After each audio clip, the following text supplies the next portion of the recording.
Voltamos diretamente aqui com o programa do Vale Esportes, da do Vale TV. Hoje estamos gravando esse programa na Oakberry, que é uma empresa do grupo que também tem a loja com açaí, tudo em sobremesas para vocês aqui, muito delicioso. Experimentei aqui 2 bocanhadas aqui no meu açaí, convido a todo mundo. A bola de handball de estudo sobre o dia de hoje, a gente tem convidado aqui tanto o professor Alberto Rigolo, como o professor Hélio Costa, nosso querido Galo. E agora a gente vai falar um pouquinho mais sobre a carreira desse extraordinário profissional. Foi treinador da seleção brasileira durante algum tempo e muito tempo treinador também do Clube Metodista, para mim, o maior clube de handball do nosso país. Tá?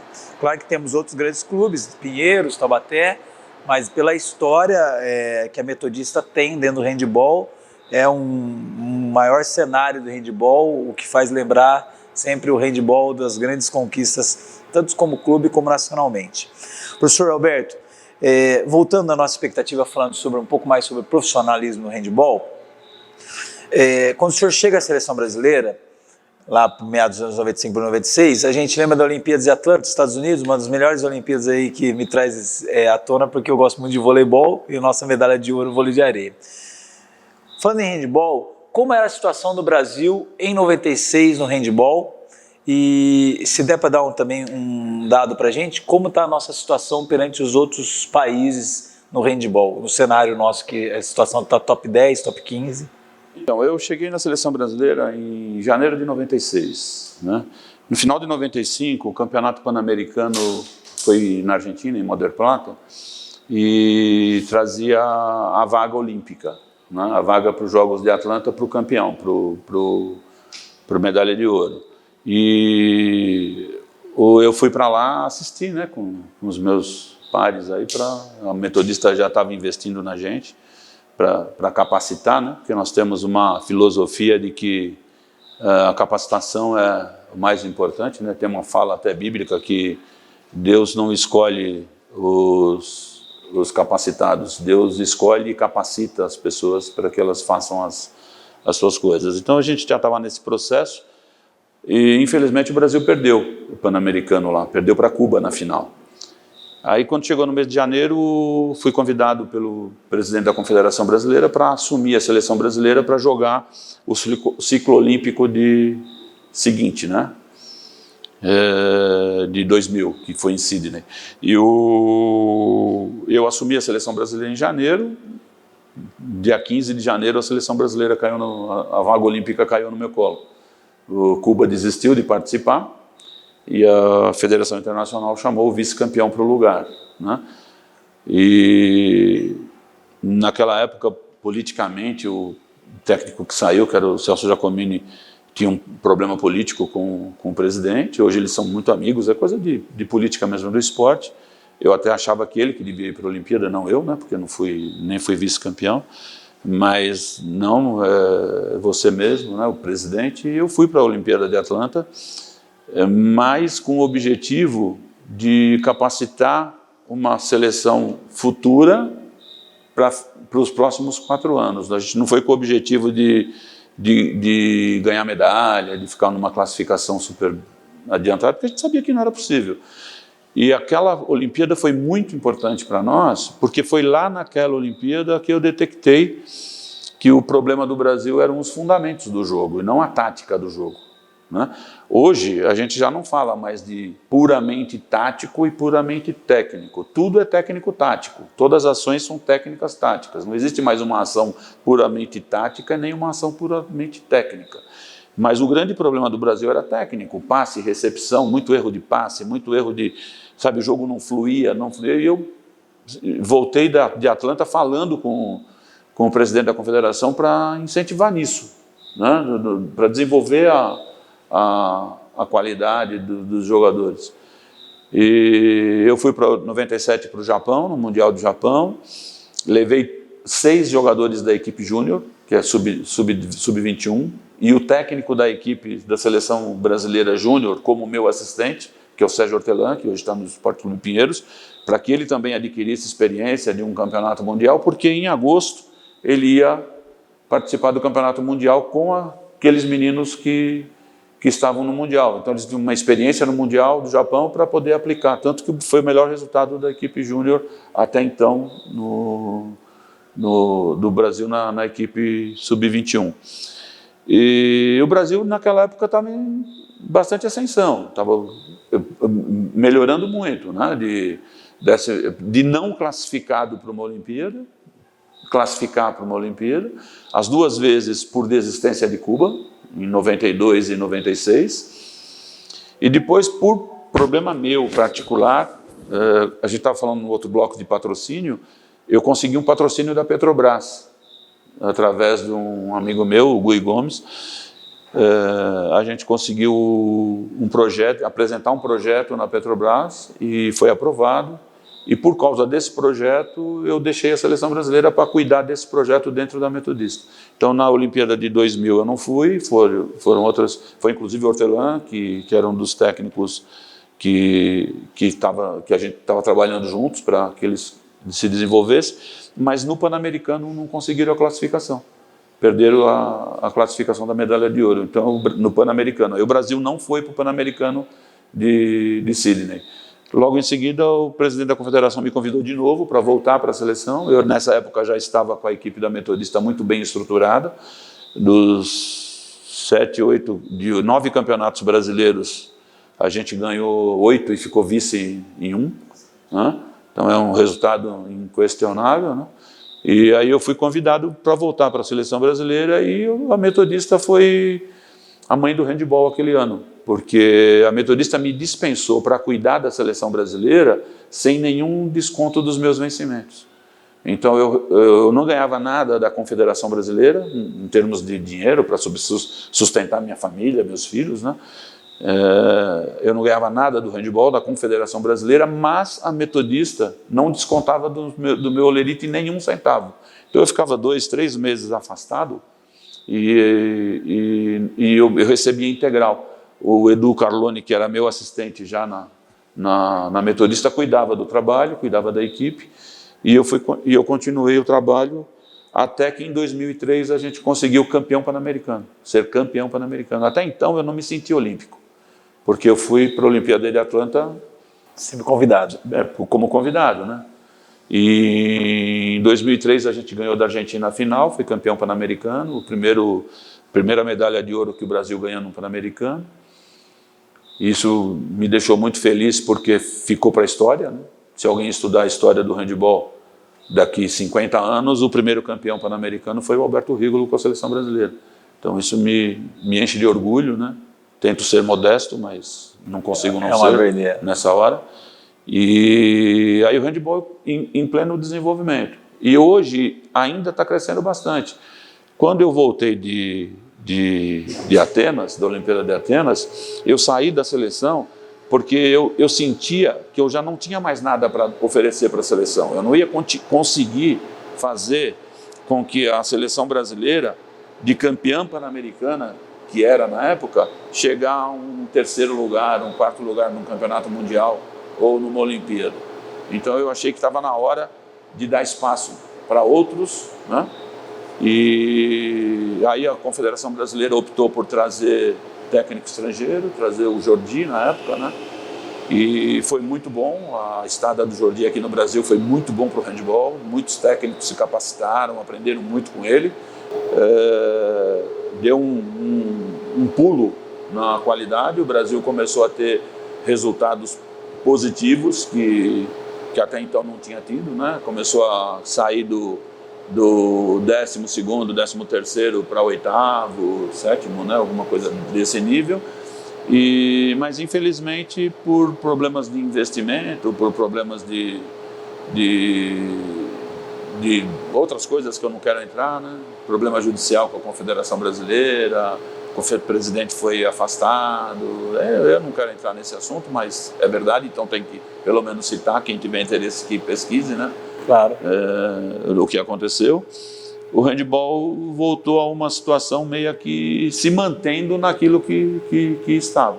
Então, hoje, o handebol está numa situação muito melhor do que 96, né? Está numa situação muito melhor do que 2004, mas desde 4, 5 anos atrás ele parou de desenvolver.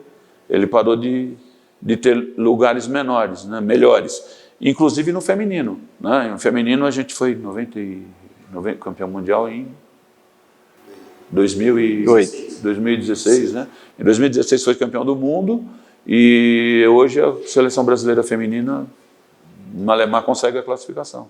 Né? No último mundial ficou uma classificação horrível. Então, quer dizer, a Confederação Brasileira não conseguiu sustentar o handebol no nível que ela estava, que ele estava antes. Se você me perguntar o porquê, para mim é claro, porque a Confederação Brasileira sempre investiu na seleção brasileira. Ela precisa investir. Quando eu falo a palavra investir, eu não estou falando de dinheiro, tá? Também dinheiro, mas eu não estou falando de dinheiro. Estou falando de investir trabalho, investir tempo, investir em capacitação. Ela investiu na seleção brasileira, no top da seleção brasileira, e não investiu na base. O handebol, ele quis ser campeão olímpico, campeão mundial com a equipe adulta. O voleibol não. É o exemplo que a gente tem que seguir. O voleibol foi campeão cadete, campeão juvenil, medalha de 5º lugar no Mundial da Polônia, em 1975, se não me engano, 74, 75. E aí foi crescendo das categorias de base. O Brasil chegou a ser tetracampeão mundial de infanto juvenil de voleibol. Você, como especialista do voleibol, sabe melhor que eu isso. E se perpetuou no voleibol como uma das melhores equipes do mundo e até hoje. Top 3. O handebol não conseguiu esse status por causa disso, porque o investimento do handebol não é na categoria de base, não é na formação. Aí, se você me der a oportunidade, desculpa ficar me estendendo, Alberto, por que você não fez isso no seu clube? Eu fiz isso no meu clube. No Pan-Americano de 2007, no Rio de Janeiro, 15 atletas na seleção brasileira, o técnico era o Jordi. Né? 15 atletas, 5 era do nosso mirim. 1/3 da equipe saiu do mirim da nossa equipe da Metodista. Começaram a sua vida esportiva no nosso mirim infantil, com 10, 12 anos, e em 2007, com 22, 23, foram campeão de novo do Pan-Americano. 1/3 da seleção brasileira. Se a gente fizesse isso, uma cidade, uma universidade fez isso de 93 a 2007 e colocou 5 atletas na seleção brasileira. Imagina se esse trabalho fosse feito no Brasil inteiro, se fosse feito em todos os lugares, todo mundo junto. A qualidade seria outra. Muito forte. Desculpa a falsa modéstia, mas é verdade, é história isso, é número. Eu acho muito interessante porque nós tivemos um melhor jogador do mundo de handebol brasileiro, né? Já tivemos um grande jogador brasileiro. Ele foi o segundo melhor. Foi o segundo melhor do mundo, se eu não me engano. Melhor jogador de 1 contra 1. E num país onde que o número de clubes profissionais em handebol é pequeno, mas não o número de praticantes em handebol é pequeno. Então, quer dizer, se eu tenho muito praticante e o que me falta, de repente, é incentivo também financeiro, e eu tenho poucos clubes profissionais do que diz respeito à liga. Nossa liga tem quantos times na primeira divisão? 12 ou 14? 12 agora, né? 8 ou 12. 8 ou 12. Sempre varia, né? E automaticamente a maior parte da concentração dos clubes estão no sudeste, né? Da região brasileira aqui. Poderíamos, de repente... Mas a maior parte dos atletas da seleção brasileira vem do Nordeste. Isso que é mais incentivado. Individualmente, o Nordeste é muito forte. Então, de repente, é para se pensar sobre esse aspecto. Uma pergunta final para o Galo. Galo, qual a sua perspectiva nos próximos anos dessa nova Secretaria de Esporte aqui conosco e o que você espera do handebol avarense? Esses dias agora que o Alberto está junto, o Alberto passou várias coisas para mim, tipo, as conversas com ele, foi muito gratificante. Novas ideias, então me deu mais ânimos para voltar. Agora voltou, o secretário está apoiando muito, está com bastante criança treinando. Inclusive hoje, né, no festival da Pimenta lá, tem 150 crianças, isso? Praticando mini handebol hoje.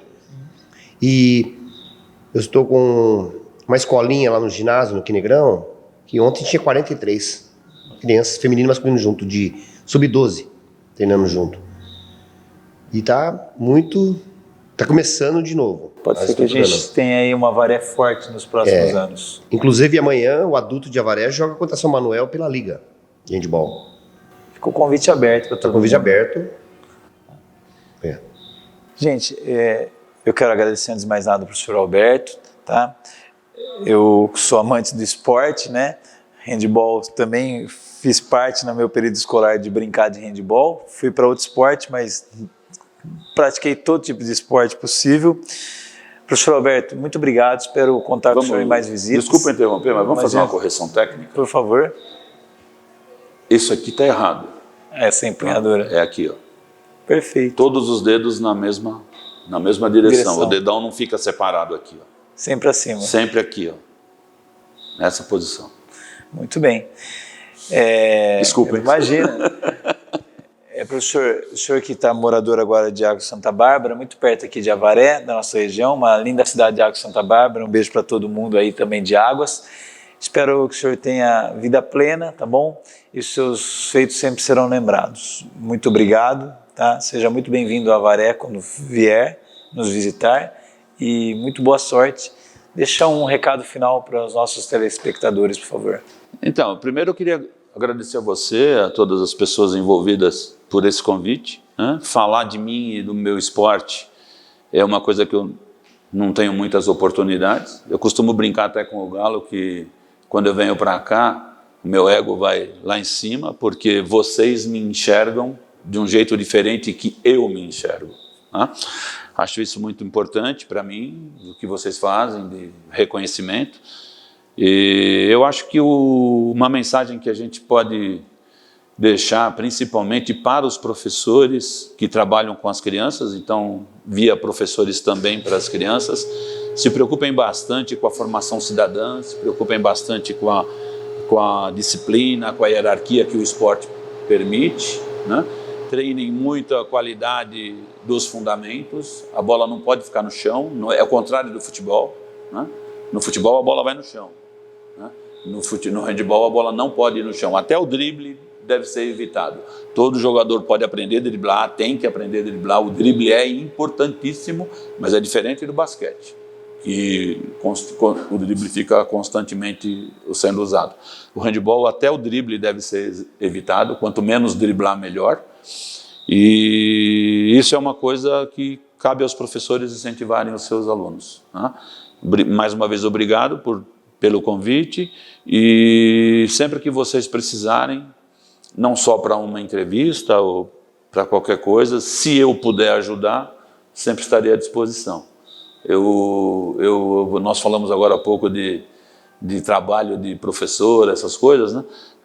Eu hoje tenho um objetivo, o Galo conseguiu ressuscitar esse ânimo em mim, né? Hoje eu tenho um objetivo de fazer o handball na região toda aumentar e, se eu puder, fazer desse cara aqui um campeão brasileiro. Se Deus quiser. Vai ser bem legal ter um avarense chegando nesse status também. Eu quero agradecer a Oakberry pela possibilidade de a gente filmar aqui dentro, o melhor açaí da cidade, está aqui no complexo do Vila Verde também. E a todos os telespectadores, continue acompanhando toda a nossa programação da Do Vale TV, inclusive o nosso programa do Vale Esporte. Até mais e obrigado.